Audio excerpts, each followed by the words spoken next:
أعوذ بالله من الشيطان الرجيم بسم الله الرحمن الرحيم يا أيها الذين آمنوا لا تقدموا بين يدي الله ورسوله واتقوا الله إن الله سميع عليم يا أيها الذين آمنوا لا ترفعوا أصواتكم فوق صوت النبي ولا تجهروا له بالقول كجهر بعضكم لبعض أن تحبط أعمالكم وأنتم لا تشعرون إن الذين يغضون أصواتهم عند رسول الله أولئك الذين امتحن الله قلوبهم للتقوى لهم مغفرة وأجر عظيم صدق الله مولانا العظيم رب اشرح لي صدري ويسر لي أمري واحلل عقدة من لساني يفقه قولي اللهم أرنا الحق حقا وارزقنا اتباعه وارنا الباطل باطلا وارزقنا اجتنابه.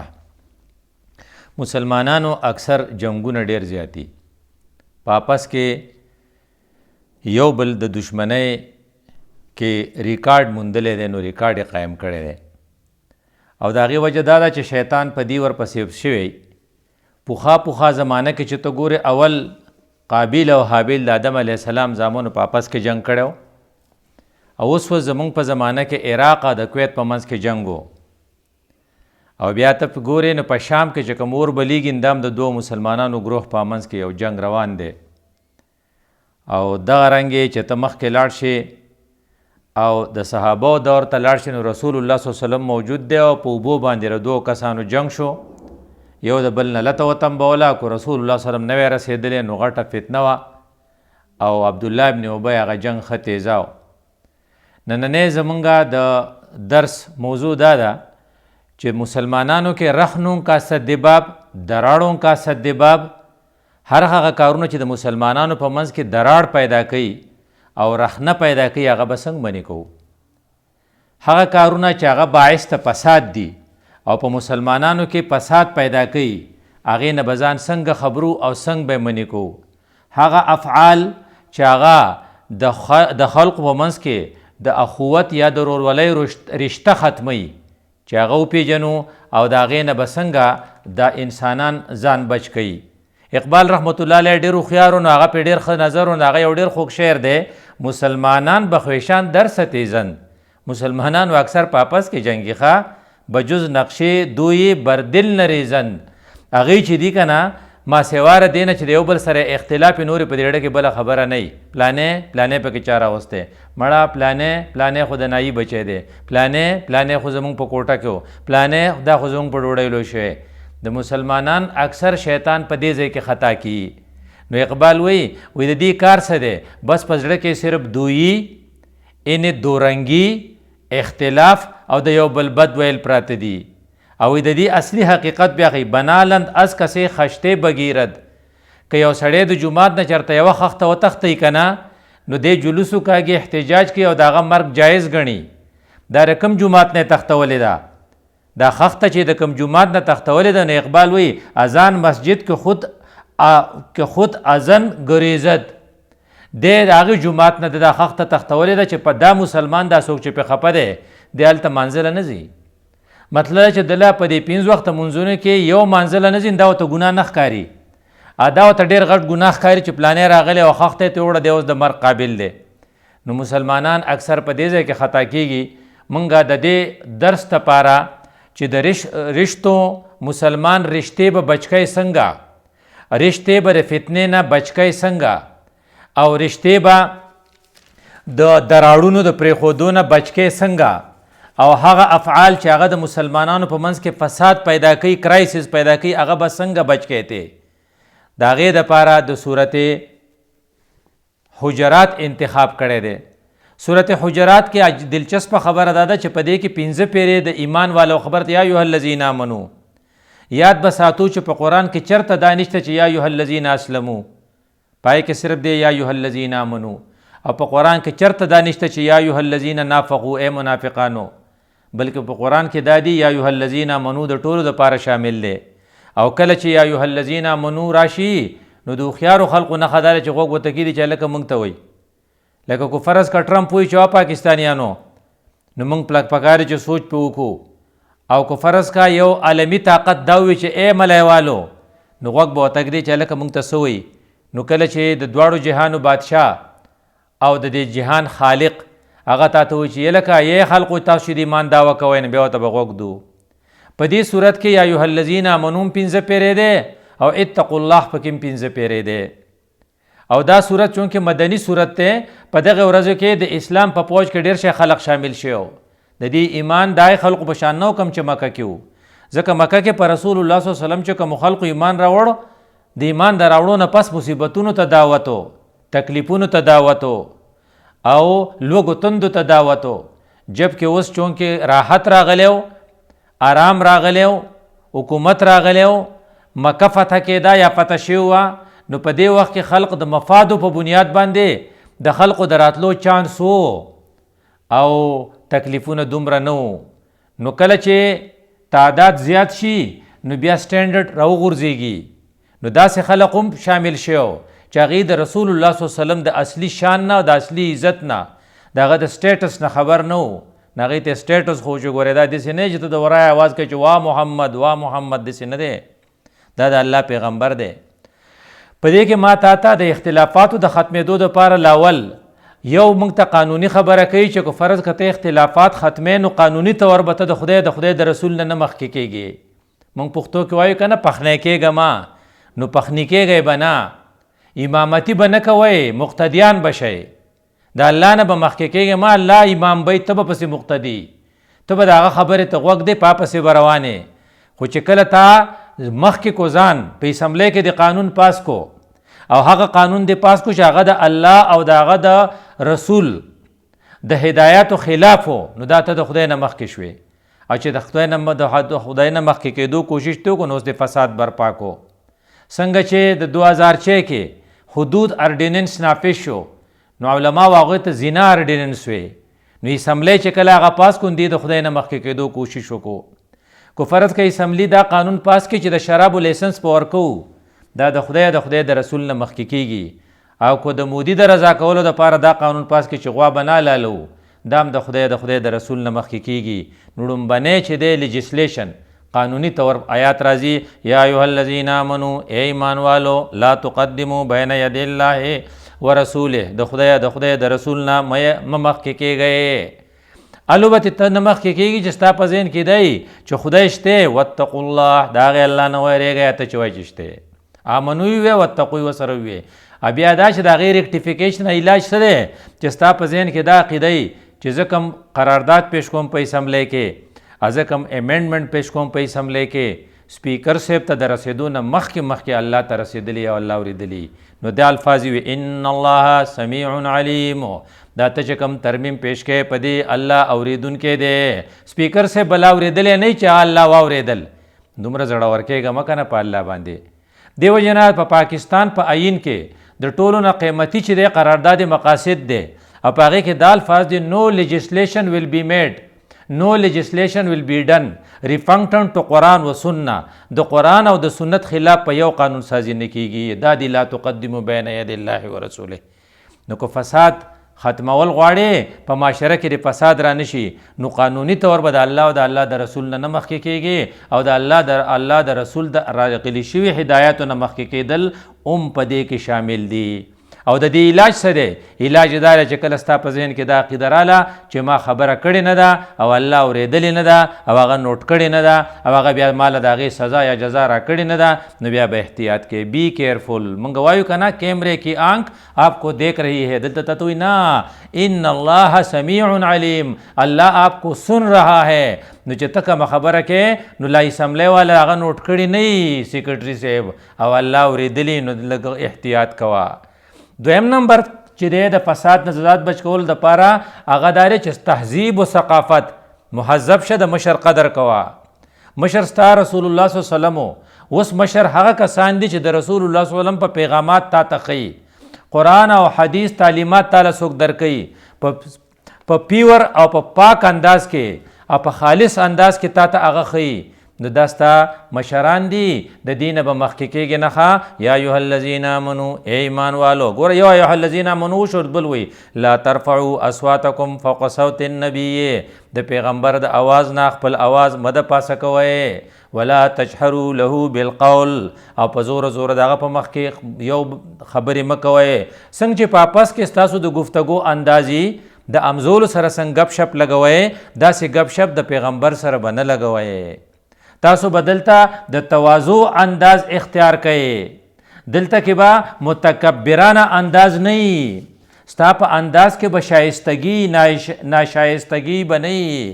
د الله د رسول راګړی شوی پیغام چې دی هغې ته به خپله اوږه کوزه ساتې، او دا کار بالو کیږي چې ستا په زړه کې د الله یری، او الله یره دا د ان تحبط مالکم، ستاسو ټوله مول نو برباد شي. نو دا منځونه به دې لوړه شي او دا روجې به دې لاړې شي. د دې وجه نه د ادب و آداب به انتهایی خیال ساتي. کم خلق چې د پیغمبر ادب کوي او کم خلق د پیغمبر د فالوورز او دغه د خلفاو ادب کوي، او کم خلق چې د پیغمبر هدایاتو ته خپله اوږه کوزه وړي، دا هغه خلق دی اولئک الذین امتحن الله قلوبهم للتقوا، دی د تقوا ټیسٹ پاس کړی دی، دی وہ جانچے گئے ہے، دے آر ٹیسٹڈ، دی پاس شوي دي په هغې کې، او د دې لپاره لهم مغفرت و اجر عظیم.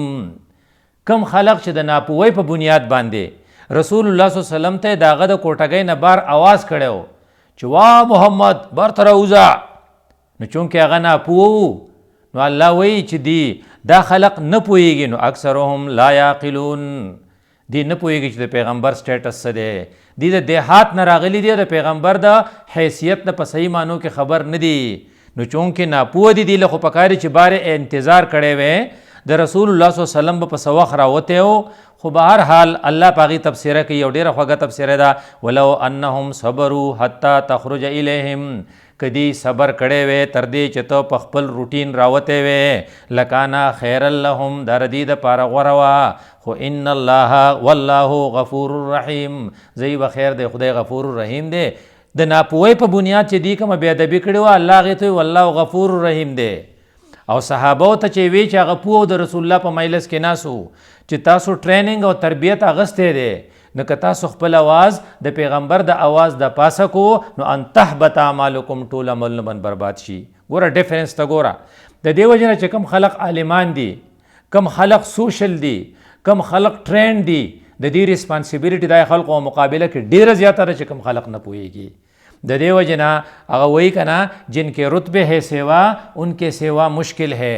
نو که فرض که ته په خبره پوهېږې، تا نالج حاصل کړی، ستا سره علم یي او ته په خبره پوهېږې، بیا هم ته ورانې کې، نو ستا سره به د الله سلوک بل شاني. د هغې سړي په مقابله کې چې غریب الف بې تیسې نه دی ویلي او چېرته په دیهاته د غره په سر کې لوی شوی دی او په ادب و آداب نه پوهېږي. دې وجې نه رسول الله صلی الله علیه وسلم به رویه د خلقو سره ډېره زیاته مشفقانه وه. بدو راغی او د رسول الله صلی الله علیه وسلم له مخې له ورغی. بدو دی د بار نه راغلی دی، د غره نه راغلی دی، په تهذیب نه پوهېږي، د حضرت نه صادر داسې راخ کو چې د رسول الله صلی الله علیه وسلم په گردن مبارک په سرټ مبارک کې نښه جوړه شوه. صحابه سره دي، ورته وایي او محمد تا سره چې کوم مال دی ماله ترې راکړه که نه. پکار دی چې رسول الله صلی الله علیه وسلم ورته غوسه شوی، چونکې هغه بدو په خبره نه پوهېدو. حضرت مسکی شو، اصحابي ته یې ورشه دله څه ورکړه چې دی خوشحاله شي. نو زما ستا دپاره دوه غټ دلایل دا رالل، چې یو خو دا چې لیجسلیشن قانون سازی قانوني نقطه نظر سره چې کوم قانون ته پاس کیا، نو په دې به سوچ کې کہ اس سے اللہ اور اس کا رسول ناراض تو نہیں ہوگا. خو چې کله ستا په ذهن کې دا خبره یي، بیا به ستا دپاره د فساد لارې بندې شي. خو که ته وایې چې نه میجارټي از اتارټي، اسمبلی 100% یا 80% یا 60% چې کوم فیصله کوي هغه به حقي، ته بیا فساد نشي منې کولی، بیا به معاشره د فساد نه ډکېږي. او دویم نمبر دا چې ته د الله د پیغمبر له هغه حیثیت ورکې، د هغه تعلیماتو له هغه حیثیت ورکې سوپیریر چې ستا رویه د هغې سره متواضعانه وي. اوس رخنې به څنګه بندېږي؟ د رخنې د بندېدو دپاره 8 حکمونه ورکوي، 2 غټ غټ دي او یو وړوکی دی.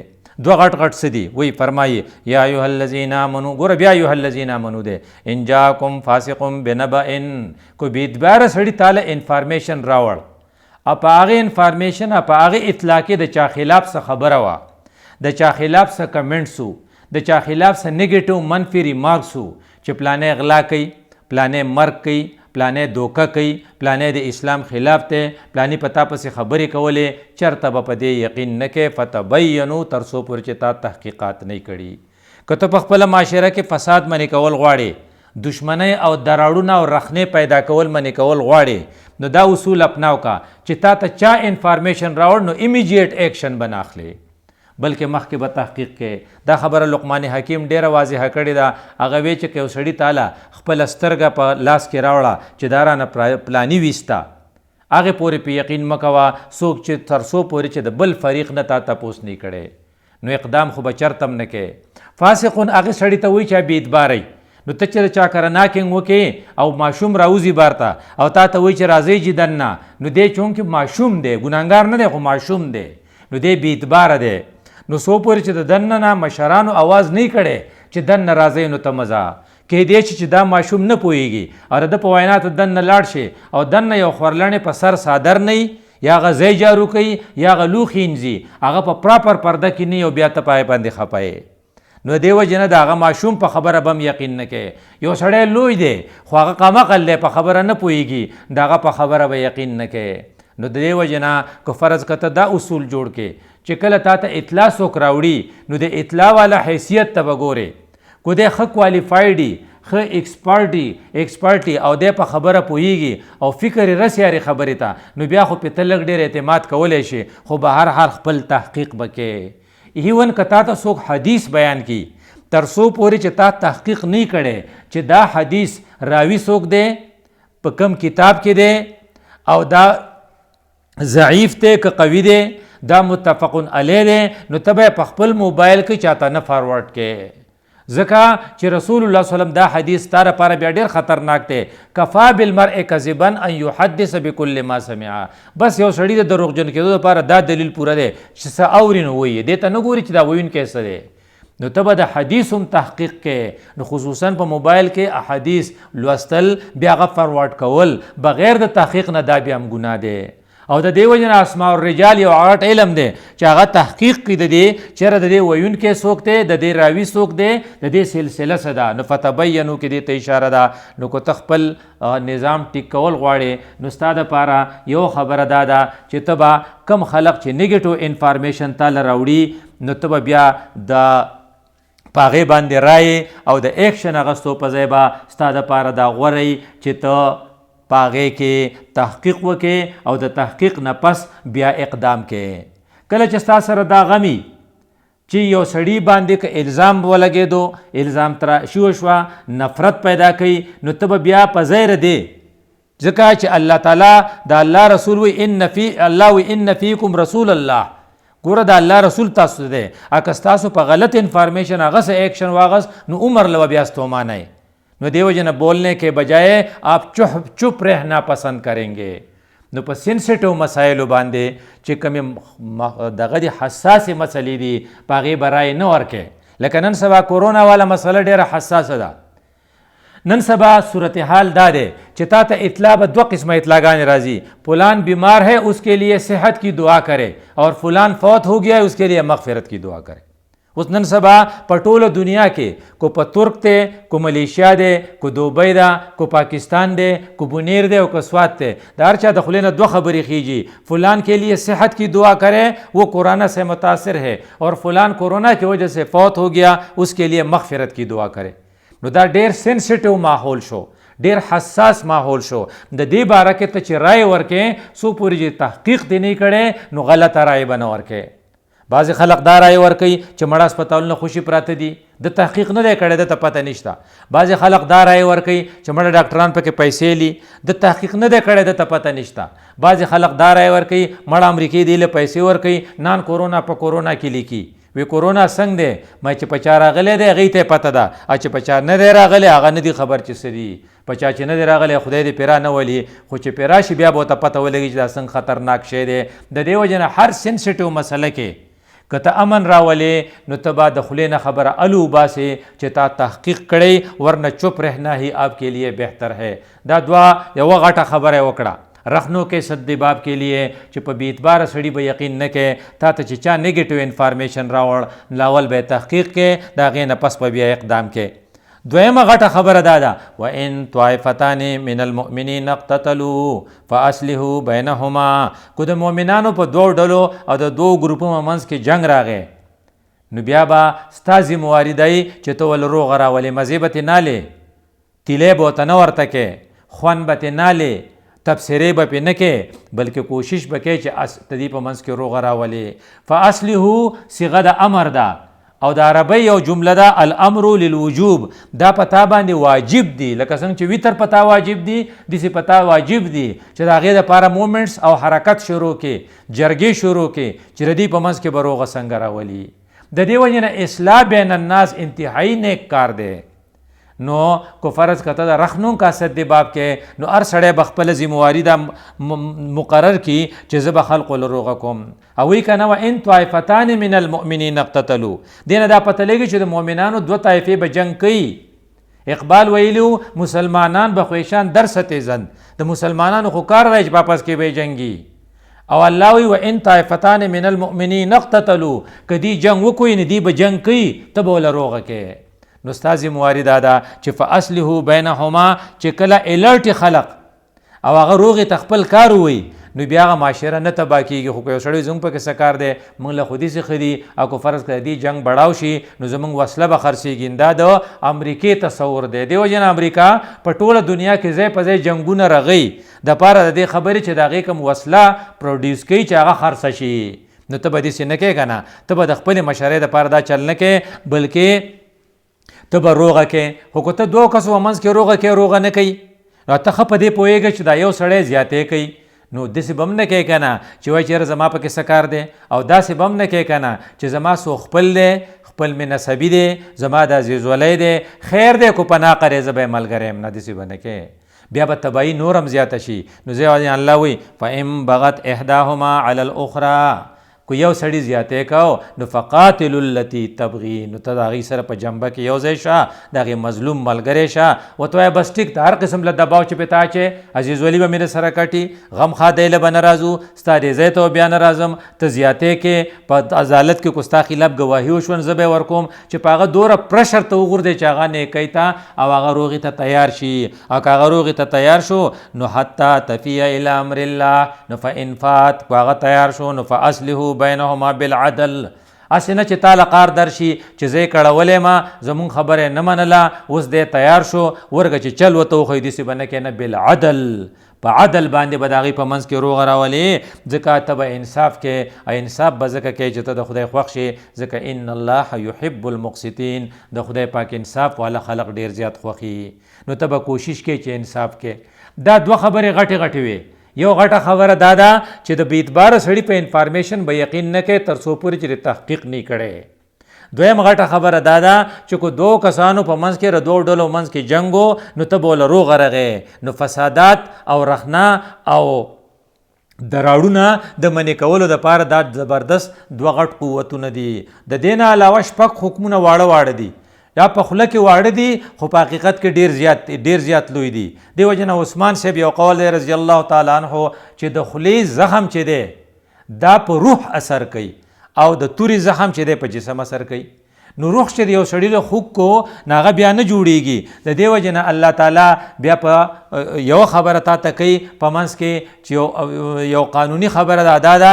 چې انما المؤمنون اخوة مؤمنان رونه رونه دي مطلب دا چې رورولي صرف په بلڈ ریلیشن یا په خونی رشتہ نه ده دینی رشتہ خونی رشتے سے کم نہیں ہے نو چې کله مؤمنانی نو چې ته دلته په بونیر کې او بل سړی په ملایا کې هغه مؤمنی دا ستا ورور دی او بل سړی په افریقا کې یا مؤمنی دا ستا ورور دی او بل سړی په عراق کې یا مؤمنی دا ستا ورور دی ځکه انما المؤمنون اخوة نه که ته د کشمیر په مؤمنانو نه خفه کېږې ته وایې پښتانه نه دي نو دا تر دې آیات خلاف ورزي کې د دې وجې نه ته به د کشمیر په مؤمن هم خفه کېږې ته به د افغانستان په مؤمن هم خفه کېږې او ته به د سومالیا په مؤمن هم خفه کېږې او ته به د امریکې په مؤمن هم خفه کېږې ځکه مؤمنانو دا رشته چې ده نو دا چې کله ته په ده خفه کېږې او روغې کې وله او په دې باندې د زړه خوږیږي نو پتا به الله د رحمت دروازې کولاو کې واتقوا الله لعلکم ترحمون. دې کې دې ته اشاره ده که ته وایې چې په ما دې الله د خپل رحمت دروازې کولاو کې نو بیا دا کنسپټ په خپل ذهن کې کېده چې مؤمنان رونه دي او مال زما دا ذمواري ده چې د دې د ورورولي برقرار پاتې شي او رخنه پکې پیدا نشي. اوس هغه شپږ حکمونه چې نور دي هغه دوه ګروپونه دي. هغې یو هغه دي 3 حکمونه هغه دي چې 3 هغه خبرې دي چې درار پیدا کوي. هغه 3 خبرې چې درار پیدا کوي او هغه مخامخ دي او کل شر دي د هغې ذکر کوي. این پای کې د خیر هیڅ مخه نشته. دا به اوایډ کې نو بیا به معاشره د فتنو نه بچ کېږي او هغې ته غوږ کېده. او بیا یا ایها الذین آمنو وي یا ایها الذین آمنو ای ایمان والو لا یسخر قوم من قوم یو قوم په بل قوم پورې ټوکې مه کوئ. کله د انسان دا شوق چې زه غټ وی او بل کچ شوی نو د غټوالي د ځان د غټوالي ثابتولو دپاره بل سپکول غواړي جا به سپک شي چې ته به غټ شي. او د سپکولو یو طریقه داره چې ته پورې ټوکې کې په جامو پورې وخانده په بدن پورې وخانده په خبرو پورې وخانده په نسل پورې وخانده. نو چې کله ته پورې دا ټوکې شروع کړي نو هغه به بیا د خلقو په نظر کې وغورځېږي ته په خپله ښه شي. دا داسې برایي ده چې دا کل شر دی په دې کې هېڅ خیر نشته. او چې کم خلق په نورو خلقو پورې ټوکې کوي نو په دغه معاشره کې آرام نه راځي، په دې کې فساد برپا کیږي. د دې وجې نه وی لا یسخر قوم من قوم، یو قوم په بل قوم پورې مه کوئ، ولا نساء من نساء، او ښځې په ښځو پورې مه کوئ. وایي دا ښځې پکې ځان له ځکه ووې چې دا مرض په ښځو کې ډېر دی چې څوک ښځه لاړ شي سړي کره نو هغه یو ښځه بلې ته وایي یا پوزه وره بیا راله، خېټه وره بیا راله، هغه دومره ژبه دا بیا راله. نو دا په هغې پورې ټوکې کوي، بلکې خواښې په انګور پورې ټوکې کوي، انګور په خواښې پورې ټوکې کوي. دا مرض چونکې په دې کې ډېر دی، د دې وجې نه الله ردي ذکر وکړو. او چې کله ته په بل پورې ټوکې کې نو ستا دپاره د منې کېدو یو بله خبره ده، دا ته چې په چا پورې ټوکې کې کیدی شي چې د الله په نزد دا د الله ولی، نو د الله د ولی سره چې ته دشمني کوې نو د خدای سره دشمني، د خدای دشمنۍ ترې سمې شته. دویمه ده چې ته پوزې پورې ټوکې کوې نو دا پوزه خو هغه الله نه ده رخ کړې، نو د په جوړونکي پورې دا پوزه چې دا جوړه شوې ده، جوړه کړې چا ده؟ الله ده. نو په دې پوزه پورې ټوکې کول د دې په جوړونکي پورې نه په صانع پورې ټوکې دي. او په خدای پورې چې ټوکې کوي د خدای سره د جنګ ته سمې شته. نو چې دا دوه کنسپټ ستا کلیر شي نو بیا په چا پورې ټوکې نه کوې. وایي د ټوکو مختلف انداز دی، یو په د چا پیښې کول دام یو ټوکې دي، یو چا ته شونډې بوسول دام یو ټوکې دي، یو د چا په جامه پورې یا په خبره پورې یا په کار پورې خندل دام یو ټوکې دي، یا د چا عیب خلقو ته ښول چې وګوره یې د کمیس ته وګوره، وګوره یې د بډو ته وګوره، وګوره یې د پیسو ته وګوره. دا خلقو پام راګرځول دا ټوکې دي. نو ټوکې به په چا پورې نه کوې ځکه په ټوکو کې هېڅ خیر نشته. او چې کله کم چا پورې ټوکې کوې نو لږ دا سوچ وکړه، عسا ان یکن خیرا منهن، عسا ان یکونو خیرا منهم. کیدی شي دا نارینه چې ته پورې ټوکې کوې دا نارینه دستانه غوری د الله په نس، سبا د قیامت په ورځ د هغه د عرش معلی د سوري د لاندې ولاړي، ته په غرمو ولاړې نو بیا به څه کوې؟ کیدی شي دا زنانه چې تور پورې ټوکې کوې د الله ولی او سبا د دې کرسۍ د پیغمبر په خوا کې پرته وي او ته چېرته بار د شیطان په خوا کې ولاړې. چې دا کنسپټ ستا راشي بیا په خلقو پورې ټوکې نه کوې، دا ته ښه نه کوې. یو دویم ولا تلمزوا انفسکم، او په چا ته پیغورونه مه کوئ. خلق وایي داسې ټک مې ورکو چې بیا په ځان نه پوهېدو، دا کل برایي ده. ولا تلمزوا انفسکم، په مثالونو سره بل خندول او په هغه باندې چې خلق پورې خندا وکړي. یو سړی ملامته کا، یو سړي باندې داسې اعتراضونه وکړه، یا د یو سړي پخوانی دین لکه یو سړی یهودي دی، یو ښځه تو مړه هغه یهودنې لور، یا یو سړی ډېر ښه سټیټس باندې دی تو هغه د نایي بچی. نو دا ته له پیغور ورکې. او د پیغور خطرناک پهلو دا دی چې رسول الله صلی الله علیه وسلم فرمایلی چې چا له پیغور ورکو دی به خدای نه وجني تر څو پورې چې دنه دغه کار نه صادر شوی. دا ستا دپاره اوس پتا قرض دی، دا به ستا ادا کې. چاله چې د پیغور ورکو، چاته چې د په مجلس کې سپکه خبره وکړه، چاله چې د ټک ورکو، چې څوک چې د ملامته کو په مجلس کې، دا پتا قرض دی. خدای پاک به ستا د مرګ نه مخکې دغه کار ستا نه صادروي او تا ته به دریا شي داسې شو. نو ولا تلمزوا انفسکم. دریم نمبر خبره چې هغه کل شر دی هغه دی ولا تنابزوا بالالقاب، خلق لا خراب نمونه مږدئ. یو سړی دی تا ولید هغه چیت دی تو یې ټیپر، یو سړی دی هغه دنګ دی ته وایې هغه اوښ، یو سړی دی هغه غټ دی ته وایې هغه سنډه، دا ستا خوله په دې باندې عادت شوې ده. نو چې ته کله دا الفاظ وایې، دا الفاظ چې په دې باندې هغه خفه کېږي دا ستا دپاره ډېره ناجایزه ده. نو دا الفاظ ویل فاسق، هغه منافق، هغه یهودي، هغه ګډ، هغه ړوند، هغه کوڼ، د پلار خاندان کې عیب لګی چې هغه د پلانۍ زوی، د رنډۍ زوی، دا الفاظ مونږ وایو. دا چرته مو وایه. ولا تنابزو بالالقاب، خلقو لا خراب نومونه مږدئ. کله کله داسې ضرورت پیښ شي چې هغه یو سړی نه پیژني، وایي لکه کم یو راغلی نو ته بیا د هغه نوم والې، نو ته وایې هغه ړوند عبدالله نه دی؟ وایي کم جاوید راغلی ته وایې هغه چیت، هغه دنګ نه. نو وایي کم کمال راغلی وایي هغه دنګ، هغه چیت نه. کم یو واصل راغلی مړه هغه خیټه نه دی، هغه خیټه چې لږه غټه ده. او کم یو دغه راغلی سلیمان، هغه چوچن سترګی چې نو ته به کوشش کې چې د نومونو په کېدو نه احتیاط وکې، ځکه بئس الاسم فسوق بعد الایمان. تا ایمان راوړی دی ستا سره دا خبرې خوند نه کوي، که توبه نه وباسې نو ظالم به شي. فمن لم یتب فاولئک هم الظالمون. دا هغه درې کارونه دي چې مخامخ وي، په چا پورې ټوکې کول، په چا پسې چاته پیغور کول، او چاله خراب نوم کېښودل. دا درې څیزونه دي چې دا فساد برپا کوي. که ته د خپلې معاشرې نه فساد ایستل غواړې نو دا درې کارونه به چېرته نه کوې، ځکه چې دا کل کل شر دی او په دې کې د خیر هیڅ پهلو نشته. اوس آخري درې کارونه چې هغه پشي شي د سړي په غیر موجودیت کې سړی کوي، او هغه هم شر دی او ډېر غټ شر دی، خو کله کله د هغې ضرورت پیښیږي. په آخري آیات کې وایي او هغه داسې وایي یا ایها الذین آمنو، بیا ایها الذین آمنو، یا ایها الذین آمنو ګردان شروع دی. اجتنبوا کثیرا من الظن، د ډېرې بدګمانۍ نه ځان ساتئ، ځکه ان بعض الظن اسم، بعضې بدګماني ګناه دی.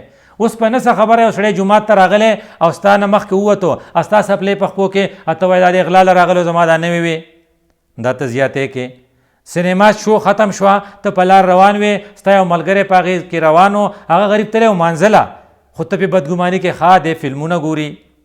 یو سړی دی ناست دی، ته ورغلی السلام علیکم ونه ړقېد، ته وایې یاره دا خو لوی متکبر دی ما ته ونه ړقېد. د دې وجې نه به هوښیار خلق دا وایي چې که د یو سړي د یو کار ښه توجیح ته کولی شي نو خرابه یې مه کوه. لکه یو سړی تا ته پانسېد نو کیدای شي په ملای دړي، کیدای شي زنګونانې خوږېږي، نو وروستو به تا ته پته لګي د هغه سره یو بوجۍ ګولۍ پرتې، به وایي چې ډاکټر صاحب زما دا زنګون پړسېدلی، زه پاسېدی نه شم، تا ته بیا پته ولګي چې ښه زما خو تېړه بد شوی. نو دې وجې نه ته دا کوشش کوه چې په خلقو بدګماني مه کوه، بلکې که یو سړی داسې کار کوي چې د هغې نه غلطه ترجمه هم کیدی شي او ښه هم کیدی شي، نو هغه ښه یې وکړه. وایي یاره ته وایې یو سړي ته ته وایې السلام علیکم او هغه تاله جواب در نه کو، نو دا توجیه هم کیدی چې اورېدلی نه وي.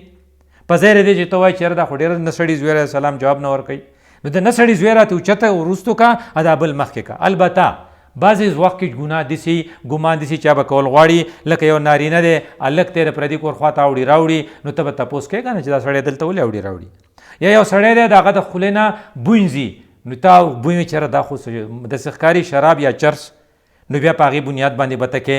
او دریم نمبر یو سړی دی او هغه ډېر ښه لایف تیري، ډېر ښه ګاډي دي ورسره، آمدني نشته، ستا په دې محله کې هر ورځ غلاګانې کېږي یا اجرتي قاتل مرګونه کوي، ته وایې کیدای شي ده پکې شعري، نو بیا تاله پکار دی چې دغه بدګماني وکړې، ځکه دغې پولیس تحقیقات وکړي او شاید چې مجرم ونیسي. نو کل ګناه نه دی، خو چې کله ضرورت نه نو بدګماني مه کوه. بل دویم کار ولا تجسسو، د خلقو لټون مه کوئ. دوه کسه خبرې کوي تا ورته غوږ ایښی دی، دا تجسس دی. پردي کور ته ته په چوت کې ګورې دا تجسس دی. په پردی بلی ولاړې ښکته په غولي کې هغه څه کوي نو دا تجسس دی. پردی خط ته ګورې چې په دې کې څه لیکلي دا تجسس دی. پردی موبایل تا ته میلاو شو ټول میسجونه دې وکتل دا تجسس دی. بلکې په خپله ته وایې چې په ویګن کې موږ ناست وو خدای شته ما ته یې فکر نه و، اما یې خبرې اورېدې بیا کې دا چې زو دا ډېر غټ ګناه دی. ولا تجسسو. حضرت عمر فاروق رضی الله عنه غوندې شخصیت په دې کې خپل هار منلی و چې کله په ګاونډي پسې په دیوال ور واختېد او هغه شراب څکل، ډمه یې ګټوله، ستار ورته پروت و، نو حضرت عمر فاروق ورته وی چې د خدای دشمنه تاسو وایې زه به بچ شم. هغه ورته خلیفه لږ صبر وکړه، خدای پاک وایي چې په دروازو نه نوځئ، ته په دیوال رالې یو خلاف ورزي دې دا وکړه. خدای پاک وایي چې پردي کورونو ته الو نه نوځئ چې اجازت والئ، ته بې اجازته رالې. او خدای پاک وایي ته جاسوسي مه کوه، تا جاسوسي وکړه.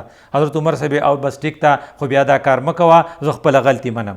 نو دیو جنا پردي خطونه پړاول پردي ټلیفون ته غوږ کېښودل دا چې کوم په کومه معاشره کې هلته فساد ډېر برپا کېږي. البته چې کوم ځای ضرورتي لکه څنګه حکومتي ادارې د دشمن پته لګوي لکه رسول الله صلی الله علیه وسلم باندې په بدر کې حمله کېږي رسول الله صلی الله علیه وسلم پته لګوي چې څو کسان دي یو کس ورته میلاویږي ماشوم دی غالبا او هغه ته وایي څو کس دي او ما ته تعداد نه دی معلوم هغه ته تپوس کوي وایي څو اوښانه لالی هغه وایي چې 100 اوښانه لالی نو رسول الله صلی الله علیه وسلم وایي تقریبا 1000 کسان دي. نو په دې بنیاد باندې پته لګول چې یاره دشمن سره څومره زور دی دا بیا جایز دي خو هسې دې ته جاسوسۍ ته کار ویل د دې سره فساد برپا کېږي دې نه ځان ساتئ. او آخري خبره چې هغه په غیب کې کېږي ولا یغتب بعضکم بعضا د یو بل غیبت مه کوئ. وی غیبت څه ته وایي وی ذکرک اخاک بما یکرهو د خپل رور چې کله ته باس کوي چې پای پې خفه کېږي هر خبره چا پې خفه کېږي کو پای کې یم کو پکې نه بیا خو بهتان دی دا دومره غټ ګناه دی چې اشد من الزنا یې ورته ویلی او دویم ویلي اربر ربا بدترین سود د خپل رور بېعزتي کول دي چې هغه د خپل دفاع دپاره موجود دی. او بل ځای کې تر دې پورې دا ویلي دي چې کو فرض که ته د خپل رور بېعزتي دلته کېږي په مجلس کې اته د هغه په بېعزتۍ خفه کېږي نه نو خدای پاک به ستا په بېعزتۍ بیا نه خفه کېږي دا بدل بدنوالي. نو دیو جن بې ځایه غیبت په نه کې خو کله کله د غیبت ضرورت پیښیږي به کې لکه مثال په طور یو زنانه وه رسول الله صلی الله علیه وسلم را لاله وی ما ته 2 کسو د نکاح پیغام را لیږلی دی د چا سره نکاح وکم یو نه معاویه نوم دی بل نه ابوالجهم نوم دی رسول الله صلی الله علیه وسلم ورته وی چې معاویه چې دی هغه مفلس دی خوار دی بیګا سبانار دی نو بیا چې په ذهن کې دی بیا دا نه چېرې کله کله به لوږې تندې د باندې راځي یا هغه بل چې دی هغه خو له وړ د اوږې نه کوزوي هغه خو به د لاډوکې ماتوي چې څه دی خوښوي. اوس دا دی غیبت خو کوستانه چا تپوس کو پلانې نه وکړ کوم اتا ته پته چې غل دی ورته وایي غلا ډېره کوي یا تا وایي چې پلانې سړی وټونو ته ولاړ دی وټ وله ورکوم اتا ته پته چې ډېر شی فنډ یې پټ کړی دی ټولې پیسې تختولي نو دا غیبت دی خو دا به کول غواړي ځکه هغه سړی ستا نه تپوس کوي ته به بیا وایې چېرې یا یو سړی وایي چې یاره زه پلاني ځای کې کویدن کوم چې ته ورته ووایې چېرې ما ورسره د هغوی په کور کې لا څوک سم لیدلي نه دي یا شراب کوي یا ګاڼې کوي دا ورته ووایي دا ستا ذمواري ده. یو صحابي دی رسول الله صلی الله علیه وسلم مونځ کوي شاته ولاړ دی بدو ټایپ دی هغه چې مونځ وکړو نو په زوره زوره دعا وکړه خدای په ما رحم وکړي په دې پیغمبر رحم وکړي په نور په هیچا مه کې نو رسول الله صلی الله علیه وسلم وی تاسو ورته ګورئ نه دا څه وایي اهم ادل اهوا ادل ام بعیره دی ډېر بېوقوف دی که د ده دا اوښ ډېر بېوقوف دی. اوس دا بېوقوف ویل چاته د هغه په غیر موجودګۍ کې خو غیبت دی خو رسول الله صلی الله علیه وسلم ځکه وکړو چې دا دوا دې سړي وکړه څه نه دا صحابت یې دا چلی زده کړي نو د سبق دپاره خلقو ته ایجوکیشن دپاره د ټریننګ دپاره د یو سړي مثال ورکول چې هغه دا غلطي کول دا انجام شو نو دا بیا په غیبت کې نه راځي. نو ولا یغتب بعضکم بعضا د یو بل غیبت مه کوئ. ایحب احدکم ان یاکل لحم اخیه میتا دا د مړ ورور غوښې خوړل دي نو دا خورې نو واتقوا الله نو د خدای نه ویرېږئ ان الله تواب الرحیم. دا یو څو خبرې وې چې فساد برپا کوي موږ کو د فساد ختمول غواړو. یوه خبره بېدباره سړي په انفارمیشن په اطلاع به یقین نه کوو. دویمه خبره که زموږ په محله کې زموږ په کلي زموږ په نسب کې چا جنګ و نو هغو له به روغه کوو. دا 2 غټې غټې خبرې دي. 3 هغه خبرې چې مخامخ کې یعنې به ځان ساتو. یو دا چې په خلقو پورې به ټوکې نه کوو. دویم دا چې خلقو له به خراب نومونه نه ږدو. دریم دا چې پیغورونه به نه کوو. دا کل کې کل شر دی. او 3 هغه څیزونه چې هغه په شیشه کېږي یو دا چې چا غیبت په نه کوو. دویم دا چې په چا به بدګماني نه کوو. او دریم دا چې جاسوسي به نه کوو. الله دې ما لا تاسو له په عمل توفیق راکړي. اقول قولي هذا استغفر الله لي ولكم ولسائر المسلمين.